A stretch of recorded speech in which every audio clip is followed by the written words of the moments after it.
हमारे यहाँ अगर इस दुनिया में, भारत में हिंदू धर्म का अगर जनाजा निकलते हुए देखना है तो किसी हिंदू की शादी में चले जाओ।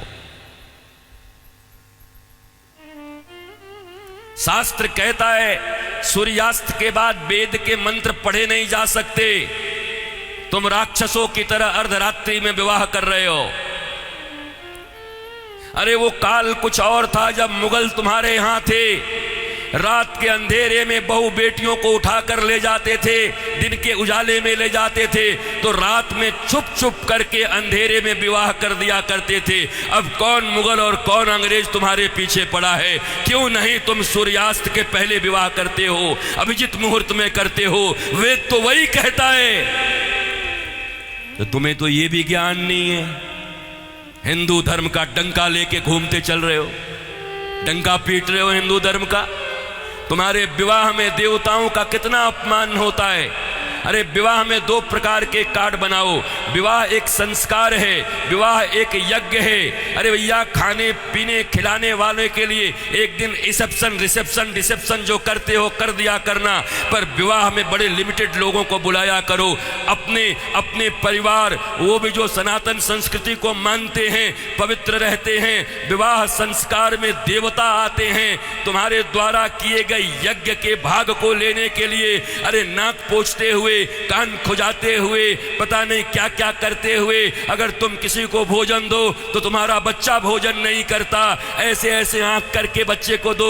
शी मम्मी, कितनी गंदी हो तुम। और देवता आते हैं तुम्हारे बेटे और बेटियों के विवाह में। वो एक यज्ञ होता है। कोई शराब पी के खड़ा होता है, कोई गांजा पी के खड़ा होता है, कोई गुटके खाए रहता है, चमड़े के बेल्ट पहने रहते हैं, जूते पहने रहते हैं। 3 घंटे तक दूल्हा उपवास नहीं रह सकता। कोई फूफा बन के पेप्सी ढकेल देता है, कोई जीजा बन के कोक ढकेल देता है। अरे आज 3 घंटे जो अपने सिया को, अपनी जानकी को पाने के लिए उपवास तक नहीं कर सकता, वो क्या पालेगा अपनी पत्नी को, धर्म पत्नी को? ये कोई विवाह है?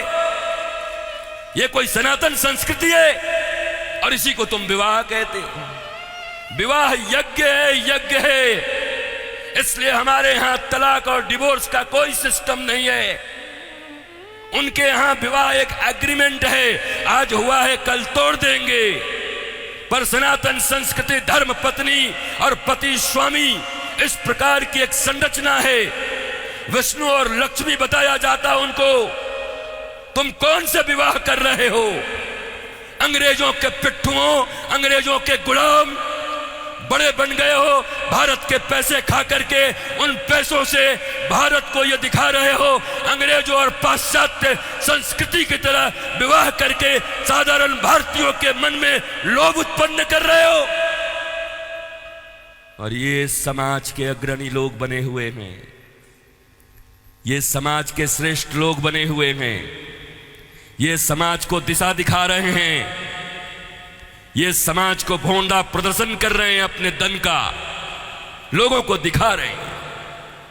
एक गरीब बेचारा विवाह करने में भी लज्जा करता है, इतना आडंबर बना दिया। विवाह एक यज्ञ है, बड़ा पवित्र यज्ञ है, सुंदर यज्ञ है। वेदियां बनती हैं। हमारे यहां दूल्हे दुल्हन, उनके वस्त्र कैसे होते थे? देखो आज के 50 साल पहले ही देखो ना, 50 साल पहले के फिल्म देख लो बॉलीवुड में, तो समझ जाओगे कैसे वस्त्र पहन करके विवाह करता हमारे यहाँ पर। क्योंकि बॉलीवुड भी या सिनेमा भी समाज का दर्पण होता है। और अब बदले हुए बॉलीवुड को देख लो कि अब कैसे विवाह करते हो। हमारे विवाह में हमारे वस्त्र, हमारे परिधान, फिर लेन देन इतना तो बनता है। 5 साड़ी तो बनती है, 21 साड़ी लगेगी ननद की। अरे कौन से ग्रंथ में लिखा है? कोई माई का लाल भारतवर्ष में किसी शास्त्र में मुझे दिखाए? कहां लिखा है ये लेन देन? तुम्हारी बुढ़िया पुराण में होगा।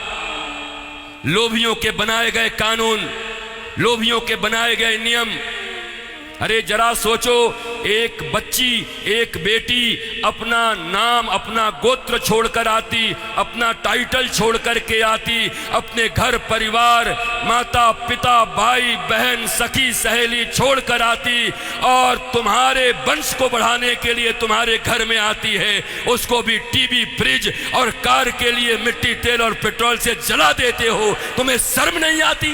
भारतवर्ष में जन्म लेकर बैठे हो।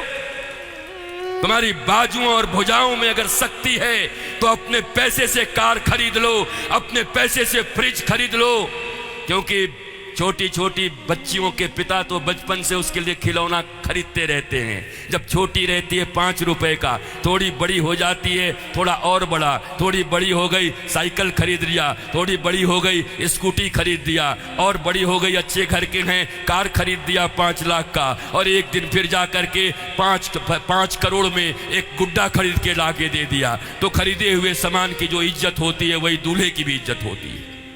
दूल्हा बिकता है, बोलो खरीदोगे?